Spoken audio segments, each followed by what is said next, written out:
You run to answer every message. You stretch your schedule to fit everyone else's needs. You swallow your own exhaustion to make sure the people around you stay happy, never stopping to ask the cost.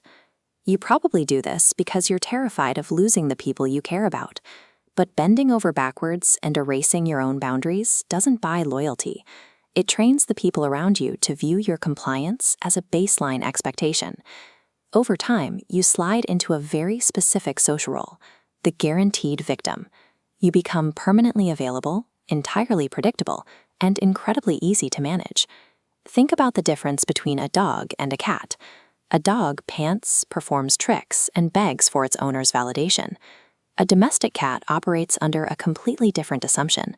The cat behaves as the master of the house, treating the human as a temporary guest allowed to share its space. Seeking constant approval rarely ever earns respect. Instead, it systematically dismantles your personal boundaries and signals to others that your time and energy are always up for grabs. When you act out of fear, manipulators extract your energy. Cat psychology snaps those tethers. By remaining perfectly still and adopting complete independence, you alter the gravity of the room, forcing those who drained you to chase your approval instead. Applying this framework requires you to leave the comforting warmth of playing the victim. You have to drop the excuses and face a cold psychological reality. Adopting the mindset of a cat marks the first step toward reclaiming your agency. It is the mental baseline required before you can deploy the specific tactics that make manipulation nearly impossible. Consider the weight of silence.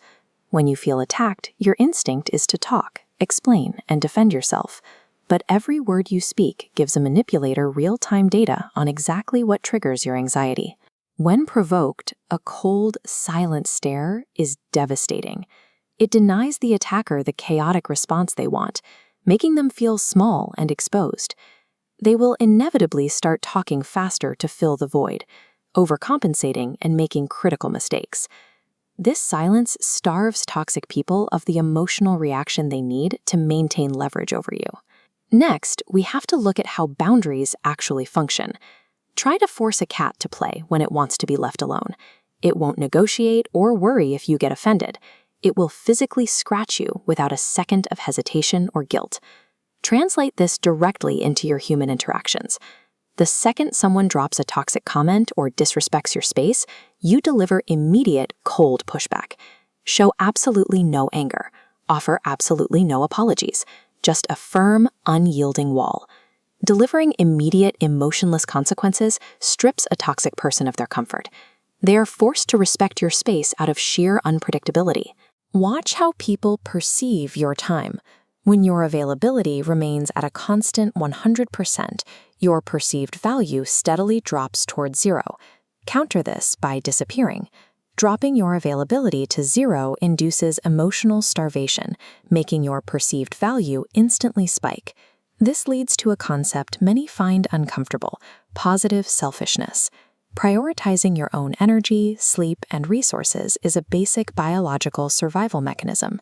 We are heavily programmed to believe that constant self-sacrifice is the ultimate virtue. In reality, offering yourself up unconditionally simply constructs the perfect psychological profile for someone looking for a victim. Manipulators know this.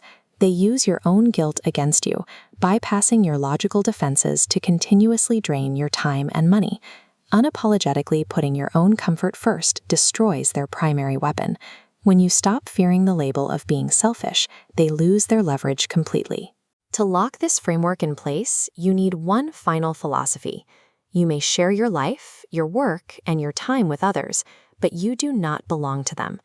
Tying your core identity and self-worth to the presence of a specific person or a specific job title creates a massive vulnerability.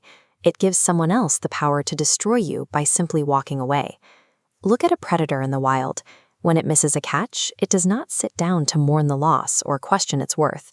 It relies on a pure biological response. It instantly recalibrates and locks on to the next target without breaking its stride. Treat betrayal and loss exactly the same way. Moving forward immediately, acting as if the people who crossed you never existed, delivers the ultimate psychological punishment to their ego. The willingness to walk away at any moment is the ultimate deterrent. When they realize you don't need them to feel complete, you become the master of your own world.